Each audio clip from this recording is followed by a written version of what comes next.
Sebelum kita masuk ke pembahasan mengenai interpretasi data, jadi di sini saya ingin memperkenalkan dulu referensi utama untuk ilmu ekonometrik atau teknik regresi yang umum digunakan atau yang paling populer digunakan itu adalah buku karangan dari Gujarati dan Porter. Jadi judulnya adalah Basic Econometric, dan ini akan menjadi buku utama kita ketika kita menjelaskan mengenai interpretasi data maupun persamaan log linier yang pada tutorial sebelumnya itu sudah kita lakukan. Di halaman 159 atau di bab 6 dari buku Basic Econometric karangan Gujarati ini, penulis menjelaskan beberapa model bentuk fungsi dari regresi. Nah, yang akan kita bahas sekarang itu adalah fungsi log linear model seperti yang kita praktikkan di video sebelumnya, yaitu dua variabel x maupun y-nya semuanya adalah bentuk log. Saya tidak akan bahas ini secara detail karena ini adalah masuk materi utama di statistik inferensi. Jadi yang saya bahas di sini adalah lebih ke aplikasinya. Nah, di sini diberikan contoh variabel y-nya itu juga fungsi log dan variabel x-nya juga fungsi log. Nah, dari angka ini untuk menginterpretasikannya itu berbeda dengan kalau kita menggunakan data aslinya atau data tanpa menggunakan fungsi log. Nah, di sini disebutkan bahwa elastisitas dari pengeluaran itu adalah sebesar 1,63. Nah, 1,63 ini sendiri adalah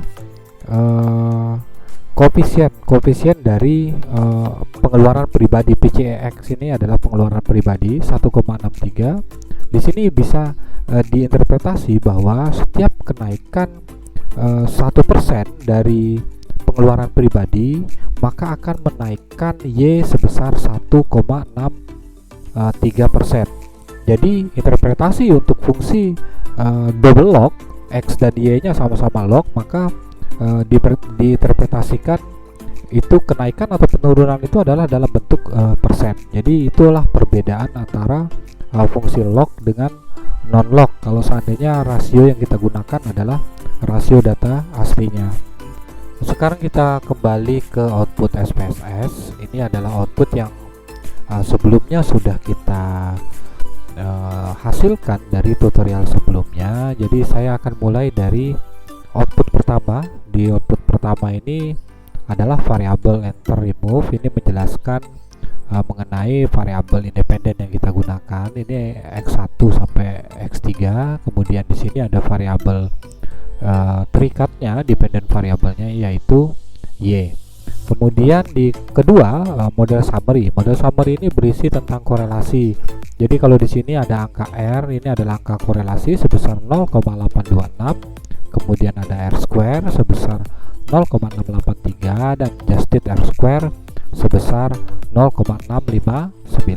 Nah, khusus untuk model regresi yang memiliki variabel bebas lebih dari 2, lebih direkomendasikan menggunakan angka adjusted R square ketimbang R square untuk menginterpretasi kemampuan model secara keseluruhan menjelaskan variasi Y. Kenapa seperti itu? Karena begini penjelasannya. Untuk angka R square ini dia punya kecenderungan akan selalu naik jika ada penambahan variabel bebas baru. Jadi misalnya tadinya variabel bebasnya itu ada 2, kemudian ditambahkan satu variabel bebas, maka angka R square ini punya kecenderungan naik. Sementara adjusted R square ini dia akan menyesuaikan. Jadi misalnya variabel baru, variabel bebas yang dimasukkan misalnya dari 2 kemudian dimasukkan 1 jadi 3, dan ternyata variabel bebas baru tersebut tidak signifikan mempengaruhi Y, maka adjusted R square-nya akan menyesuaikan. Dia bisa naik, bisa juga turun. Jadi sifatnya lebih dinamis, sehingga untuk membuat penjelasan mengenai R square-nya maka disarankan menggunakan adjusted R square khusus untuk variabel bebas yang lebih dari 2. berikutnya adalah tabel ANOVA. Di sini sama seperti model regresi sederhana, ini adalah uji kecocokan model, yaitu goodness of fit. Nah, untuk goodness of fit-nya sendiri kita bisa lihat dari angka F-nya, F hitung ini, kemudian nilai sig-nya. Tapi biasanya yang dipakai adalah nilai sig. Kalau di sini nilai sig-nya itu lebih kecil dari 0,05, maka kita nyatakan bahwa model regresi yang kita gunakan ini sudah memiliki kecocokan yang baik atau good fit, sudah memenuhi asumsi good fit. Kemudian di tabel koefisien juga pembahasannya mirip dengan regresi sederhana, cuma di sini mungkin lebih banyak saja variabel bebasnya. Jadi di sini ada angka koefisien, kemudian ada standar error, ada beta, kemudian ada t hitung, ada sig. Sedangkan ini adalah uji multiko yang sudah kita jelaskan sebelumnya. Nah, untuk uji hipotesisnya sendiri kita bisa langsung lihat nilai sig-nya. Nah, di sini kalau kita lihat bahwa nilai sig ini untuk variabel X1 nilai sig-nya lebih kecil dari 0,05 dan X2 pun lebih kecil dari 0,05. Jadi bisa kita nyatakan bahwa X1 dan X2 ini memiliki pengaruh signifikan terhadap Y. Nah, arahnya gimana? Dia berpengaruh signifikan, kemudian arahnya ini adalah positif. Berarti baru kita simpulkan bahwa berpengaruh positif dan signifikan terhadap Y.